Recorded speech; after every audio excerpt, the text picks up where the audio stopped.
Barrister রুমিন ফারহানা। তিনি একাধারে একজন রাজনীতিবিদ, আইনজীবী এবং লেখিকা। বাংলাদেশ জাতীয়তাবাদী দল তথা বিএনপির দুর্দিনে রুমিন ফারহানার মতো মুখ্য ভূমিকায় অনেক পুরুষ রাজনীতিবিদও ছিল না। জাতীয় সংসদ এবং টেলিভিশন টকশোগুলোতে সরব উপস্থিতির কারণে রুমিন ফারহানা দেশব্যাপী জনপ্রিয়তা পেয়েছেন। সম্প্রতি তিনি ঘোষণা দিয়েছেন, সুষ্ঠু ভোট হলে বিএনপি 250টির বেশি আসনে জিতে সরকার গঠন করবে। বর্তমানে তিনি বিএনপির কেন্দ্রীয় নির্বাহী কমিটির সহ আন্তর্জাতিক বিষয়ক সম্পাদক পদে অধিষ্ঠিত আছেন। মানুষের ভোটাধিকারের দাবিতে রুমিন ফারহানা বহুবার কথা বলেছেন, নেমে এসেছেন রাজপথে। হুট করেই তিনি বিএনপির রাজনীতিতে আসেননি, এর পেছনে ছিল অনেক পরিকল্পনা ও প্রস্তুতি। ছোটবেলা থেকেই তিনি বিএনপির রাজনীতিতে আসতে চেয়েছিলেন, পরে সেই সুযোগ পেয়ে লুফে নিয়েছেন। সময়টা তখন 2012 সাল। রুমিন ফারহানা তখন সুপ্রিম কোর্টে প্র্যাকটিস করতেন। একদিন বিএনপির পক্ষ থেকে তিনি একটা চিঠি পান। চিঠির মাধ্যমে বিএনপির রুমিন ফারহানাকে তাদের দলে যোগ দেওয়ার জন্য আমন্ত্রণ জানায়। আমন্ত্রণ পেয়ে আপ্লুত রুমিন ফারহানা সাথেই তা গ্রহণ করেন। এভাবেই তিনি বিএনপির রাজনীতিতে ঢুকে পড়েন। ব্রাহ্মণবাড়িয়ার বিজয়নগর উপজেলার ইসলামপুরের এক মুসলিম পরিবারে রুমিন ফারহানার জন্ম হয়। তার পিতা অলি আহাদ বিখ্যাত বাংলাদেশী রাজনীতিবিদ ও স্বাধীনতা পুরস্কার বিজয়ী ভাষা সৈনিক।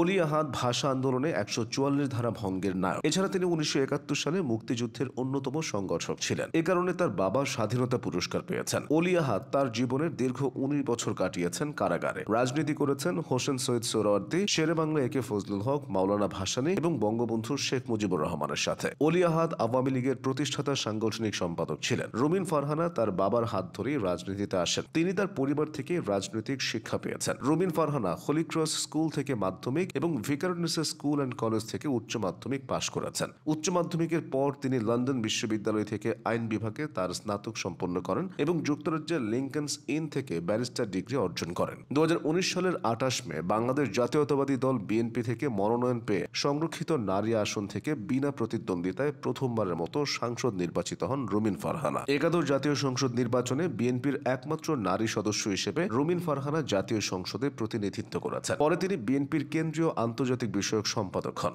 রাজনীতির পাশাপাশি ব্যারিস্টার হিসেবে রুমিন ফারহানা বাংলাদেশের উচ্চ আদালতে আইনি পেশায় কাজ করেন। তিনি ঢাকা আইনজীবী সমিতির সদস্য। আইন ও রাজনীতির পাশাপাশি তিনি লেখক ও সাংবাদিক হিসেবেও পরিচিত। তিনি দৈনিক ইত্তেহাদ পত্রিকার প্রকাশক ও সম্পাদক। এছাড়া বিভিন্ন জাতীয় দৈনিকে তিনি নিয়মিত কলাম লেখেন। 2018 সালে আমাদের রোজনামচা নামে তার প্রথম গ্রন্থ প্রকাশিত হয়। এরপর চলতি বছরে যতটুকু বলতে পেরেছি নামে তার আরেকটি গ্রন্থ প্রকাশিত হয়। বিজ্ঞান বিভাগের ছাত্রী হওয়া সত্ত্বেও তিনি আইন নিয়ে পড়েছেন। তার পুরো জীবনের পরিকল্পনাটাই রাজনীতিকে ঘিরে। রুমিন ফারহানা বিএনপির রাজনীতি করলেও তার বাবা বিএনপির সাথে ছিলেন না, তাই রাজনৈতিক জীবনে রুমিন ফারহানাকে একেবারে শূন্য থেকে শুরু করতে হয়েছে। তার বাবার ইন্তেকালের পরেই তিনি রাজনীতিতে এসেছেন। অনেক রাজনৈতিক বিশ্লেষকই মনে করেন বিএনপির চেয়ারপারসন বেগম খালেদা জিয়ার পরে বিএনপির রাজনীতিতে ব্যারিস্টার রুমিন ফারহানা একমাত্র নারী ব্যক্তিত্ব যিনি ক্রান্তিকালে দলের হাল ধরার ক্ষমতা রাখেন। তার জড়তামুক্ত ও স্পষ্ট কথার কারণে তিনি অনেকের আগ্রহের কেন্দ্রবিন্দুতে থাকেন। প্রতিষ্ঠার পর থেকে বর্তমান পর্যন্ত বিএনপি নানান উত্থান পতনের মধ্য দিয়ে গেছে। বর্তমান সময়ে দলটি পুনর্গঠিত হওয়ার সুযোগ পাচ্ছে। রুমিন ফারহানাও দল গোছাতে ব্যস্ত সময় পার করছেন। অনেকেই মনে করেন রুমিন ফারহানা হতে পারেন বিএনপির নবযাত্রার কাণ্ডারী।